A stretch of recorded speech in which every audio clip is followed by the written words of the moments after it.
Hello everyone and welcome to Sally and Bytes. Today, I am here to teach Review of Python Basics, Part 1, for the Class 12 students of Computer Science. In this video, we are going to discuss about introduction of Python programming, tokens, structure of a Python program, variables and data types, dynamic typing, keywords, mutable and immutable types. So let's dive in and get started. What is Python programming? Python programming is an open source, which means it is a powerful interactive language and it is free for everyone to use and alter as needed. Python is object-oriented, which means objects help breaking down complex real-life problems into such that they can be coded and solved to obtain solutions. Python is a high-level programming language, which means language of writing computer instructions. The way of the syntax or style of the code are in a way that is easily understandable and close to human language. Python is based on the ABC language, a teaching language created to replace the programming language BASIC, which was developed earlier. And the name was inspired by the famous BBC comedy show Monty Python's Flying Circus. Python is a general-purpose programming language that can be used effectively to build any kind of program that does not require direct access to the computer hardware. Python was developed by Guido van Rossum in 1991 at the National Research Institute for Mathematics and Computer Science, the Netherlands. Python offers the following advantages. Platform independent. Runs across different platforms like Windows, Linux or Unix, Mac OS and other operating systems. Readability. Python programs use clear, simple, concise and English-like instructions that are easy to read and understand even by non-programmers or people with no substantial programming background. Object-oriented programming language. It is an interactive, interpreted and object-oriented programming language. Higher productivity. Since Python is a simple language with small codes and extensive libraries, it offers higher productivity to programmers than languages like C++ and Java. So you can write less and get more done. Less learning time. Because of a simple and shorter code, lesser time is required to understand and learn Python programming. GUI programming.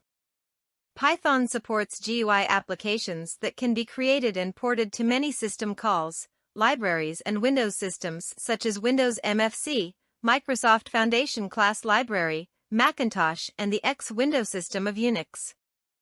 Ample availability of libraries. It provides large standard libraries to solve a task. Syntax highlighting. It allows to distinguish between input, output, and error messages by different color codes.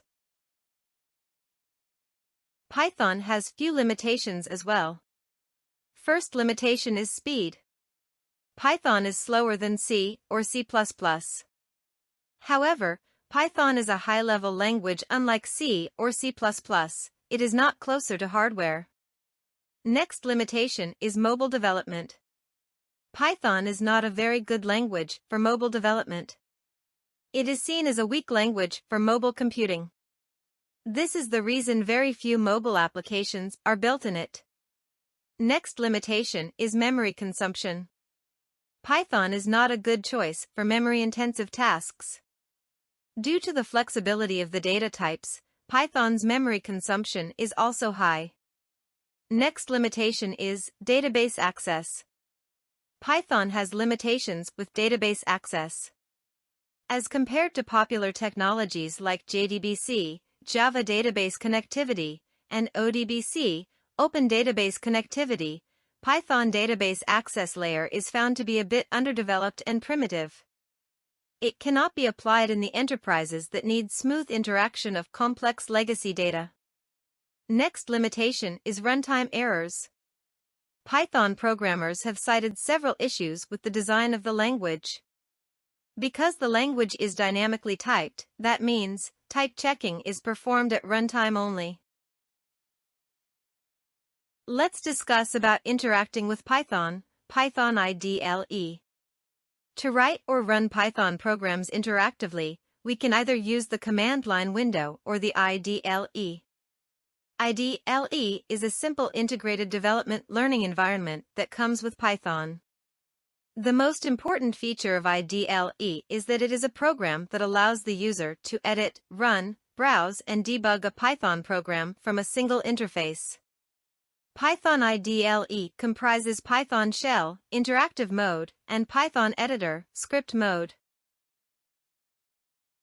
Let's discuss about the Python shell, interactive mode. Python shell window is an interactive window where we can type in the Python code or commands directly at the command prompt, 3 sign. As soon as we press the Enter key, we can see the output in the same window.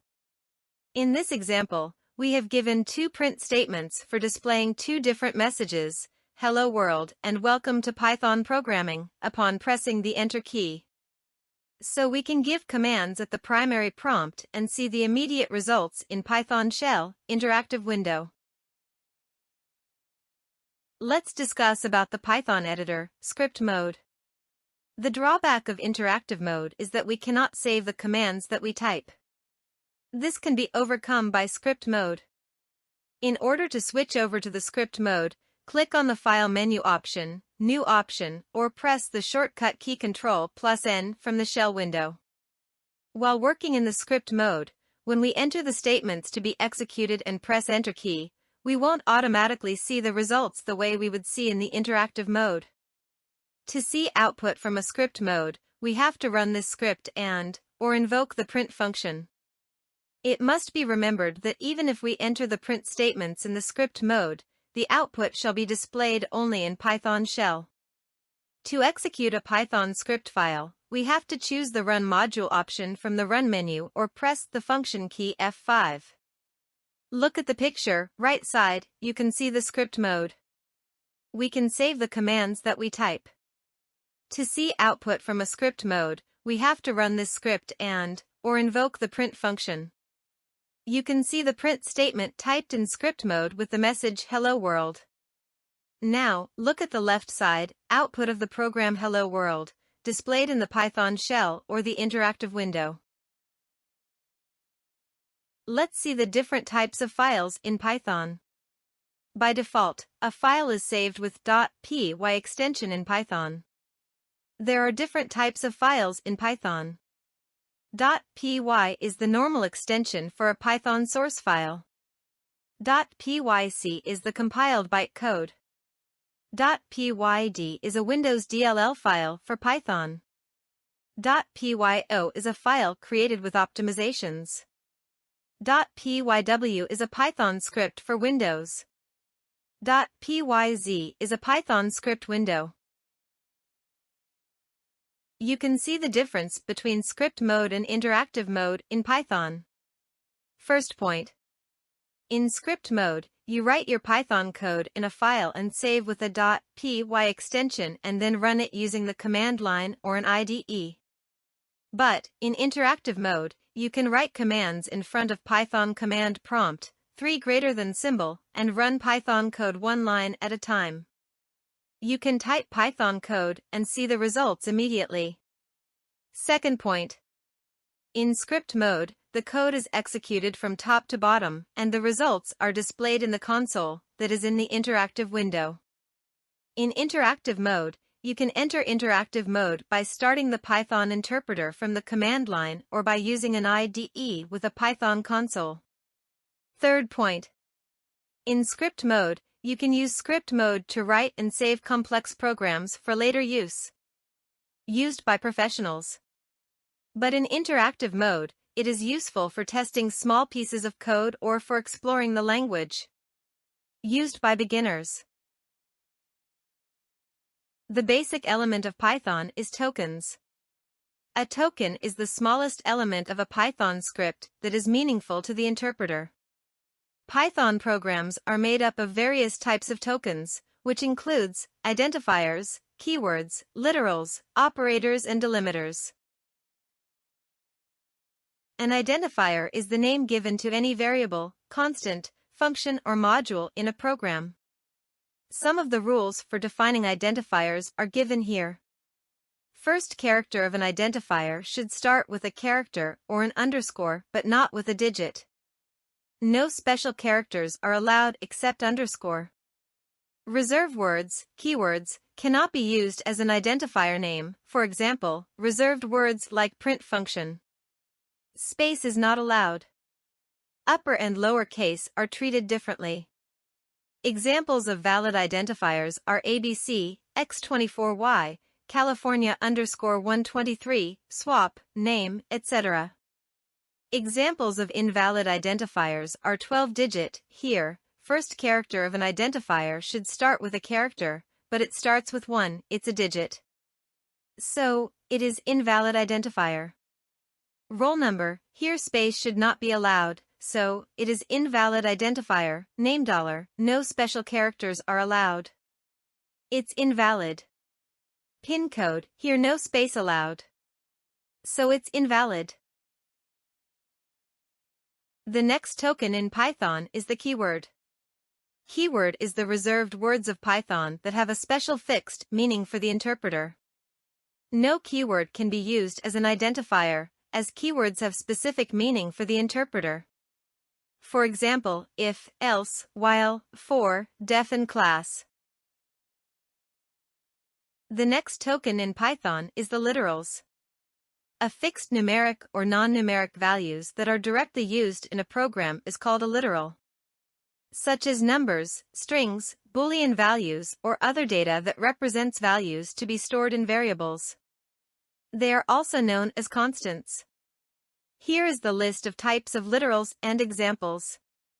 String literals, A equals XYZ, B equals Mississippi, etc. String literals are enclosed in quotation marks. Numeric literals, A equals 5, P equals 2,500, etc. Floating literals, salary equals 30,000.00, area equals 2.5, etc. Boolean literals, value equals true, value 2 equals false, etc. Collection literals, list 1 equals 1, 2, 3, 4, 5, enclosed in square brackets, tuple 1 equals 10, 20, 30, 40, 50, enclosed in parentheses, that is round brackets, etc. Literals are data items that have fixed value. The next token in Python is the operators. A symbol or a word used to perform operations on data and returns the result. Example, arithmetic operators, addition, subtraction, multiplication, division, comparison operators, equal to, not equal to, less than, greater than, and logical operators, and, or, not. The next token in Python is the delimiters. The symbols used as separators of values or to enclose some values. For example, parentheses, braces, lists, commas, semicolon, and colon. Python uses whitespace to separate tokens, which means that spaces, tabs, and line breaks are all used to delimit tokens in a program. This makes Python code easy to read and write, and also helps to ensure that the code is structured correctly. Hashtag symbol used to insert comments is not a token. Any comment itself is not a token. Here you can see an example for identifying the tokens in Python script. Observe the following script and enlist all the tokens used in it. For each token, write its category to x equals 68, y equals 12, z equals x/y, print x, y, zr, x, y, z. Now, look at the tabular column. Here, x, y and z are identifier or variable. Print is a keyword. Equal to and slash are delimiters or operators, 68, 12, x, y, z are our literals. Let's see the structure of a Python program. Programs consists of modules which contain statements. Statements contain expressions that create and process objects. Let's see the components of a Python program. Comments. Comments are additional information provided against a statement. Interpreter ignores them and does not count them as commands. Symbols used for writing comments include hash for single-line comments or triple single or triple double quotation marks to write multiple line comments. 3 triple quotation marks to start the comment and 3 triple quotation marks to end the comment. Next is function. I have marked in white color. Function is a set of instructions defined under a particular name that performs a specific task which, once written, can be called whenever and wherever required. Here, you can see the function is called below and the comment line given inside the program is called inline comments. Next is expression. Expression represents something, like a number, a string, or an element. Any value is an expression. Here, you can see the yellow boxes containing value 5, value 10, b plus a, b plus 10 are all expressions. Next is the statements. Anything that does something is a statement. Any assignment to a variable or function call is a statement. Any value contained in that statement is an expression. Here you can see red boxes holding statement A equals 5, B equals 10, C equals B plus A. Next is blocks. You can see blocks in blue color here. A block refers to a group of statements which are part of another statement or function. All statements inside a block are indented at the same level. I have marked the indentation in green color for your reference. Variables are used to store values, such as numbers, strings, or other data types. Through a variable we store the value in the memory of a computer. A program manipulates its value. Every variable has a type and this type defines the format and behavior of the variable. A variable is a name that refers to a value. You can assign a value to a variable using the equal sign operator. Here's an example: x equals 5. In this example, x is the variable name, and 5 is the value that is being assigned to it. In Python, you can create variables and assign values to them using the assignment operator, equal sign. Look at the example 1. In this example, a variable named mathematics and assigns it the value 98. Print function outputs the value of the variable mathematics as 98. Here you have to note that in an assignment statement, the variable must be on the left side of the assignment, equal sign operator, otherwise it will generate error. Look at the example 2, 98 equals mathematics. We have reversed the order and attempted to assign a value to the literal 98, which is not permissible. The error message we encountered is, syntax error, cannot assign to literal, occurs because we are trying to assign a value to a literal, which is not allowed in Python. Look at the right side corner box. Multiple variables can be declared in a single statement. Example 1, x, y equals 2, 3. Here, it binds x to 2 and y to 3. Example 2, total marks equals count equals 0. Here, both variables total marks and count holds the value 0. Identity of a variable refers to the variable's address in the memory, which does not change once it has been created. The address of an object can be checked using the method ID of variable or object, which is the syntax or rule. For example, variable x holds the value 10.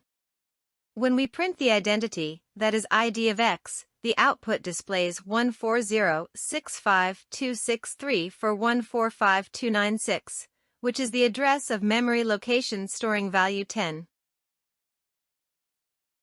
Let's learn about the data types in Python. In Python, data type refers to the type of value that a variable or an expression represents. Let's see the data types one by one. Now let's see about integer data type. Integer is termed as int. Integer represents whole numbers without any fractional part. They can be positive or negative and have unlimited size in Python.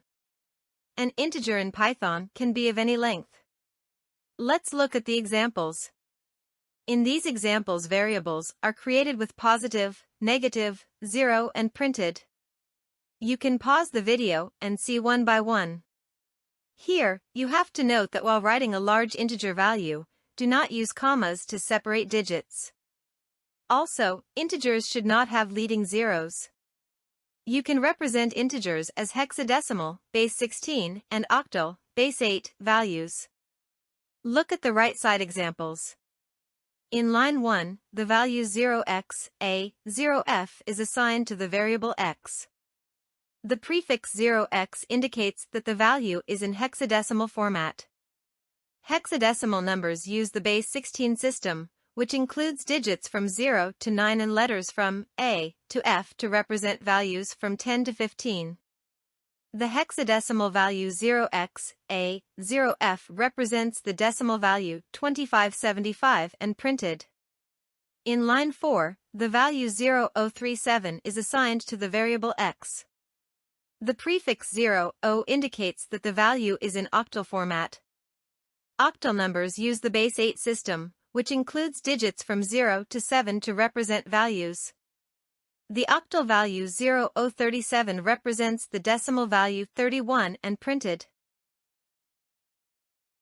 Boolean data type is a subtype of integer. It represents one of the two possible values, true or false. Any expression which can be true or false has the data type bool. A Boolean true value is non-zero, non-null, and non-empty. Let's look at the examples. In example 1, the expression compares the values 62 and 100, checking if 62 is greater than 100. Since this is not true, the expression evaluates to false. In example 2, the expression compares the values 124 and 224, checking if 124 is less than or equal to 224. Since this is true, the expression evaluates to true. Floating point numbers denote real numbers or floating point values, that is, numbers with fractional part. Floating point numbers are written in decimal point that separates the integer from the fractional numbers.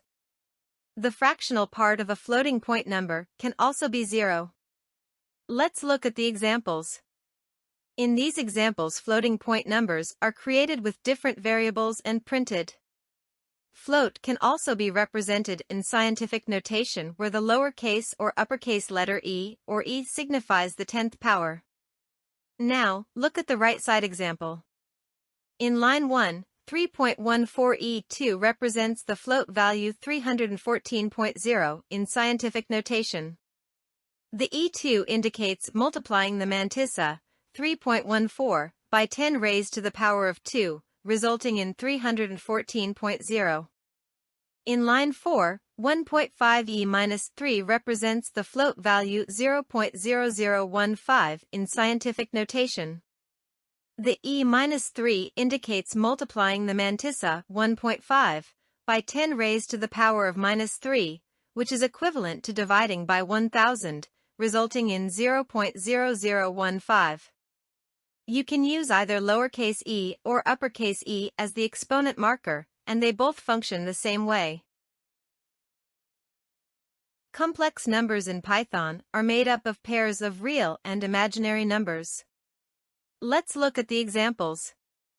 In example 1, a variable named x is created and assigned the complex number 2 plus 5j. The syntax a plus bj represents a complex number, where a is the real part and b is the imaginary part. X.real returns the real part of x, and x.imag returns the imaginary part of x and finally printed. The output will be the real part is 2.0 and the imaginary part is 5.0. In example 2, a variable named y is created and assigned the complex number for -2j. The syntax a plus bj represents a complex number, where a is the real part and b is the imaginary part and finally printed. The output will be the real part is 4.0 and the imaginary part is -2.0. In example 3, a variable named z is created and assigned the result of adding the complex numbers x and y. Both x and y are complex numbers defined earlier in example 1 and example 2. Finally, the value of z is printed. The output will be the result of the addition of complex numbers x and y, which is 6 plus 3j. A sequence is a group of items with a well-defined ordering where each item is indexed by an integer. String is categorized under sequence data type. A string is a sequence of characters that can be a combination of letters, numbers, and special symbols enclosed within quotation marks, single, or double, or triple. These quotes are not part of the string. They only define the starting and ending of the string. A string may have any character, sign, or even space in between them. Now look at the examples. In the first example, a variable named str1 is created and assigned the value hello world. The value is enclosed in double quotation marks, indicating that it is a string literal. Finally printed as the string hello world as output. In the second example, a variable named str2 is created and assigned the value 12,345.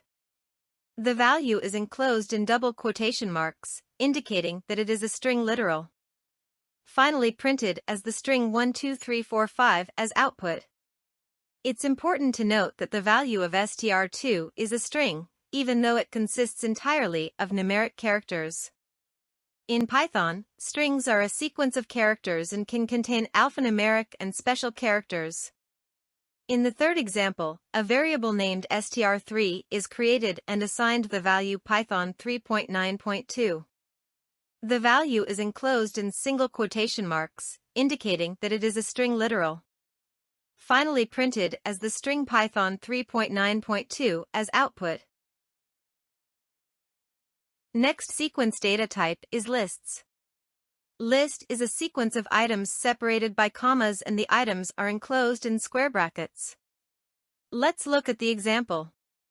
The provided Python code demonstrates the creation and printing of a list. Let's analyze each line. In this example, a variable named list1 is created and assigned a list containing multiple values. The list consists of integers, 20, 33, a floating point number, 6.5, and strings, New York, D34. Finally, it prints the entire list, 20, 6.5, New York, D34, 33, as output. Lists are enclosed within square brackets. Next sequence data type is tuple. Tuple is a sequence of items separated by commas and items are enclosed in parentheses. Note that once created, we cannot change the tuple. Let's look at the example. The provided Python code demonstrates the creation and printing of a tuple.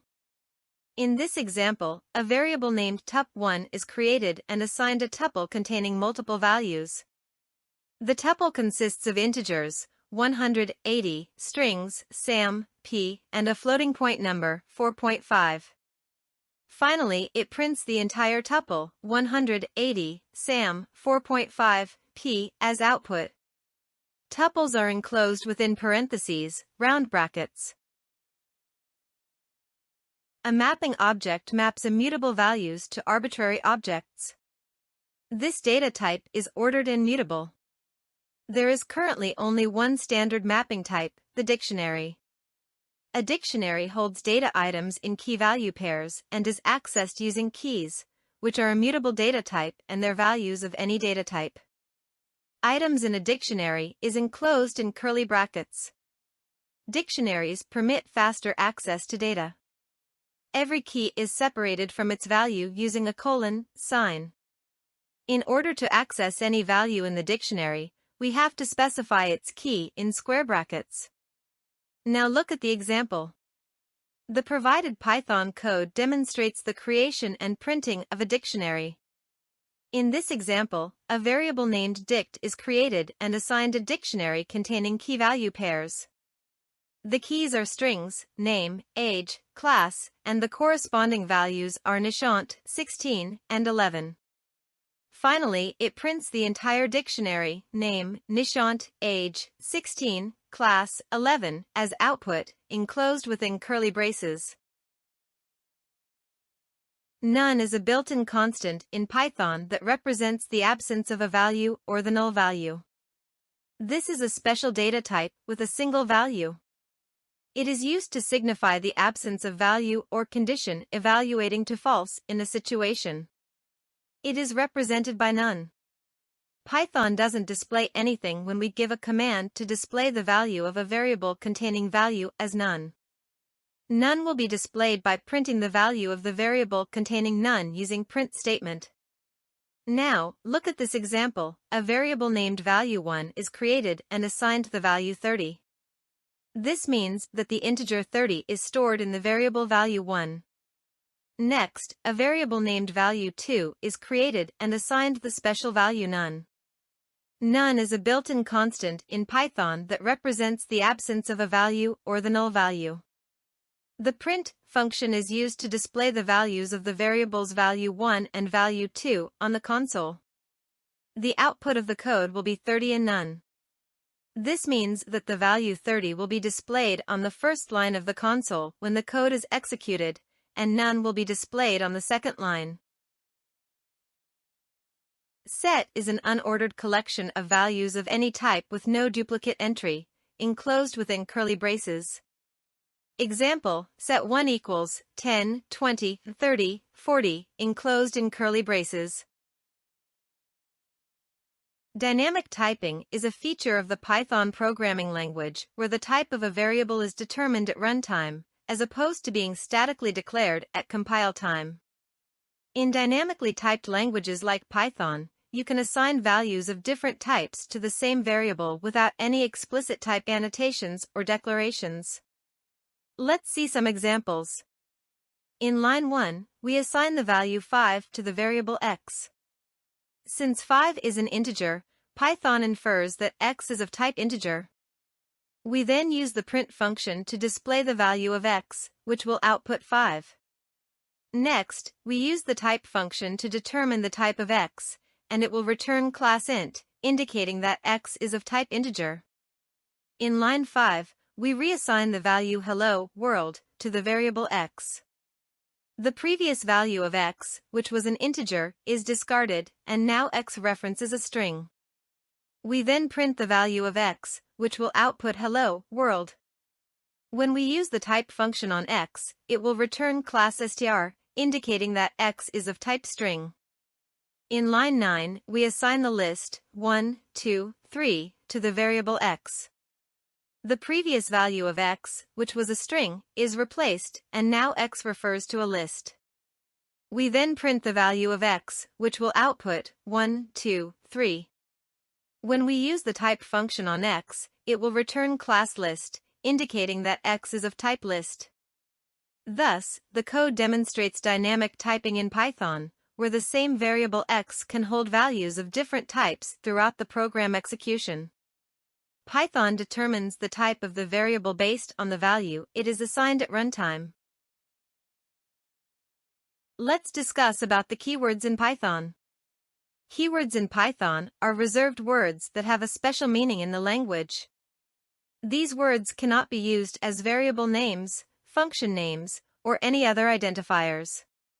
For checking or displaying the list of keywords available in Python, we have to write the following two statements. Import keyword, print, keyword.kwlist. You can see, a list of all the keywords in Python are displayed in this picture. These keywords have a specific meaning and purpose in Python. Example, if and else are used for conditional statements, while is used for loops, def is used to define functions, and so on. All these keywords are in small alphabets except for false, none, and true, which start with capital alphabets. In Python, data types can be classified as either mutable or immutable. A mutable data type is one whose values can be changed after they are created. Mutable data types in Python include lists, dictionary, set, etc. Here's an example that demonstrates the mutability of a list. First line, my_list equals 1, 2, 3, creates a list containing the elements 1, 2, 3, and assigns it to the variable my_list. In Python, lists are ordered, mutable collections of objects enclosed in square brackets. In the second line, my_list of 0 equals 4 modifies the value at index 0 of the my_list list. It assigns the value 4 to the first element of the list. Look at the table. In Python, lists are 0-indexed, so index 0 refers to the first element 1. It assigns the value 4 to the first element of the list. Next line of the code uses the print function to output the contents of the my_list list. The output of the print statement is 4, 2, 3. This output indicates that the first element of the my_list list has been modified from 1 to 4, while the other elements remain unchanged. An immutable data type is one whose values cannot be changed after they are created. Any attempt to modify an immutable value will result in a new value being created. Immutable data types in Python include int, float, string, bool, complex, and tuples. Here's an example that demonstrates the immutability of a string. Example 1. S equals hello assigns the string hello to the variable s. Second line, s of the 0 equals h. This line attempts to modify the first character of the string s to uppercase h. However, since strings are immutable, this operation is not allowed. As a result, when you execute the code, it will raise a type error indicating that the string object does not support item assignment. The error message will be similar to type error, str object does not support item assignment. In example 2, s1 equals hello assigns the string hello to the variable s1. Next line, s2 equals s1.upper function, calls the upper function on the string s1 and assigns the result to the variable s2. The upper function returns a new string where all the characters are converted to uppercase. Next line, print of s1, uses the print function to output the value of s1. The output of the first print statement is hello.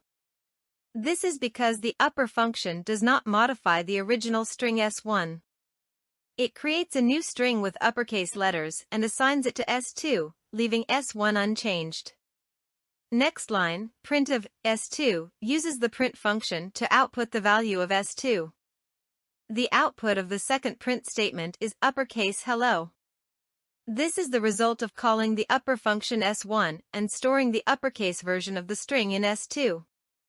Note that once an immutable object loses its binding to its variable, the Python interpreter may delete the object and release the allocated memory to be used for other tasks. This process of automatic memory management is called garbage collection. Now, we can see the difference between mutable and immutable objects in Python. Mutable objects can be modified after creation. Operations that modify the object directly affect its state, whereas immutable objects cannot be modified after creation. Any operation that appears to modify an immutable object actually creates a new object with the modified value. Examples of mutable objects include lists, dictionaries, sets, and custom mutable objects. Examples of immutable objects include integers, floats, strings, and tuples. Mutable objects are not hashable, meaning they cannot be used as dictionary keys or elements in sets. Whereas, immutable objects are hashable and can be used as dictionary keys or elements in sets.